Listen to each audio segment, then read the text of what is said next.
بسم اللہ الرحمن الرحیم۔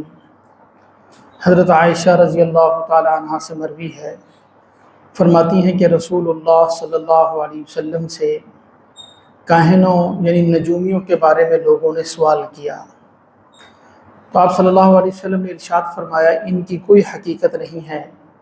لوگوں نے عرض کیا یا رسول اللہ صلی اللہ علیہ وسلم، کبھی کبھی وہ ایسی باتیں بیان کر دیتے ہیں کہ جو سچی ہو جاتی ہیں۔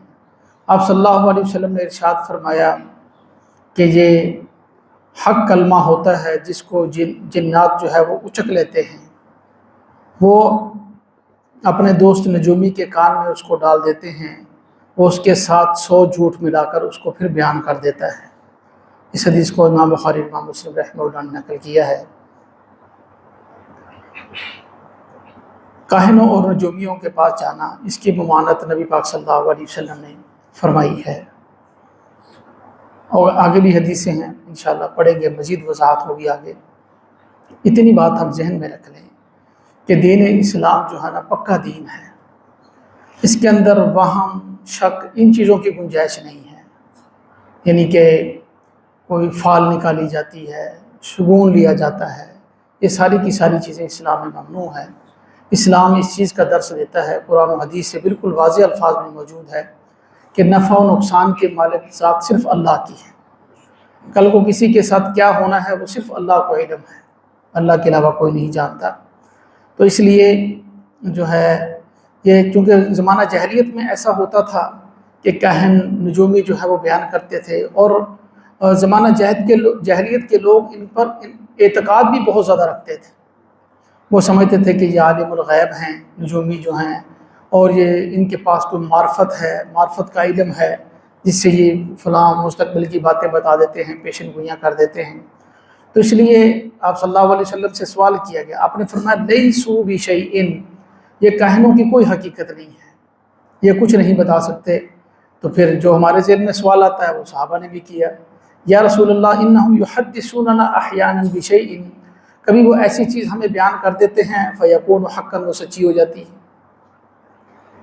تو آپ صلی اللہ علیہ وسلم نے ارشاد فرمایا کہ وہ ایسا کلمہ حق ہوتا ہے جس کو جنات اچک لیتے ہیں، چرا لیتے ہیں۔ یعنی یہ تو قرآن پاک میں بھی ہے، سورۃ الصافات میں بھی، ابھی ہم نے پچھلے دنوں بھی شہاب ثاقب میں پڑھا الا من استرق السمع فاتبعه شهاب ثاقب، کہ وہ کوئی چیز چراتے ہیں تو شہاب ثاقب ان کا پیچھا کرتا ہے۔ قرآن پاک میں الا من استرق السمع فاتبعه شهاب ثاقب۔ تو جب نبی پاک صلی اللہ علیہ وسلم کی بعثت ابھی نہیں ہوئی تھی، آپ کے دنیا میں تشریف لانے سے پہلے تو یہی تھا کہ جنات جاتے، فرشتوں کے آپس میں کوئی مذاکرہ ہو رہا ہوتا تو کوئی بات چرا لیتے ہیں، بلا کر نجومیوں کو بتاتے، پھر نجومی اس کے ساتھ کچھ جھوٹ ملاتے، ایک سچی ہو جاتی باقی جھوٹی ہو جاتی، تو وہ بنا کر لوگوں کو بیان کر دیتے، لوگ سچی کو لے لیتے اور پھر اعتقاد بنا لیتے کہ یہ نجومی تو غیب جانتے۔ تو جب نبی پاک صلی اللہ علیہ وسلم کی بعثت ہوئی تو اللہ نے آسمانوں پر پہرے لگا دیے، بالکل جو ہے آسمانوں پر کوئی نہیں جا سکتا۔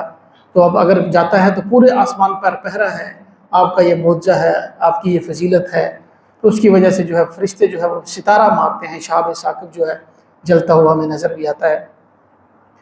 تو اس سے جو ہے ان کا جانا بند ہو گیا، لیکن اعتقاد ابھی بھی ہے۔ ابھی بہت سے عقیدے کے مطابق جنات جو ہیں وہ اس کے اندر شیاطین جو ہیں، انسان کا جیسا عقیدہ ہوتا ہے اس کے مطابق عمل کرتے ہیں۔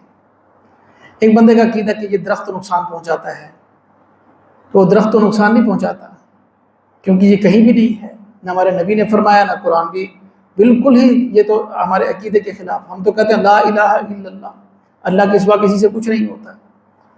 اچھا، کسی بندے کا عقیدہ ہے کہ یہ مکان نقصان پہنچاتا ہے، یہ زمین نقصان پہنچاتی ہے، یہ جانور نقصان پہنچاتا ہے، تو جب یہ عقیدہ بن جاتا ہے تو اس عقیدے کے مطابق ہر انسان بندے کے ساتھ جو ہے ایک ہمزاد ہے، ایک جو ہے اس کا نفس ہے، شیطان اس کے ساتھ لگا ہوا ہے، وہ شیطان جو ہے اس کے مطابق اس کو پھر کر کے دکھاتا ہے اس کے عقیدے کے مطابق، جس سے اس کا عقیدہ اور پختہ ہو جاتا ہے، اور پختہ ہو جاتا ہے، اور پختہ ہو جاتا ہے۔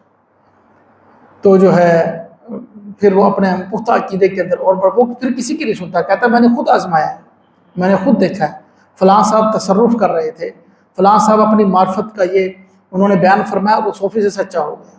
اب ہمارے چینلوں پر جو ہے نا، بڑے بڑے الیکٹرانک میڈیا کے جو چینلز ہیں ان کے اوپر بلایا جاتا ہے ایسے لوگوں کو جو پیشن گوئیاں کرتے ہیں. وہ ایک سچی ہو جاتی ہے تو بس اس کو لے کر جو ہے نا جی اس نے یہ بتایا تھا کہ فلاں سال میں یہ ہوگا، فلاں میں یہ ہوگا، 2025 میں قیامت آئے گی، پھر 2030 میں قیامت آئے گی، پھر 2040 میں قیامت آئے گی. مطلب پیشن گوئی کرنے والوں کی لائن لگی ہوئی ہے. تو دین اسلام ان چیزوں کی اجازت نہیں دیتا. اس حدیث پاک میں بھی آگے بھی حدیثیں آ رہی ہیں، مزید وضاحت ہو جائے گی. خلاصہ یہی ہے کہ ہمیں نجومیوں کے پاس جانے سے، ان کی باتوں پر اعتماد کرنے سے منع کیا گیا ہے، کیونکہ اس دین کو قیامت تک چلنا ہے. اللہ کے علم کی جگہ کو اور نہیں لے سکتا. بس اللہ کے ساتھ کوئی اور شریک نہیں ہو سکتا، کوئی نفع نقصان کا مالک نہیں ہو سکتا. دین کو خالص قیامت تک پہنچانا ہے. تو اس لیے اللہ پاک نے ان سب چیزوں پر اپنے نبی کے ذریعے پابندی لگائی ہے. نبی پاک صلی اللہ علیہ وسلم خود پابندی جو ہے وہ لگا رہے ہیں. تو بڑی سخت وعیدیں بھی ہیں، آگے چند حدیثیں ہیں جن کے اندر وعیدیں بھی بہت سخت ہیں، انشاءاللہ پھر پڑھیں گے. اللہ پاک ہم سب کو عمل کی توفیق نصیب فرمائے. بہت سے دوست نا کبھی کبھی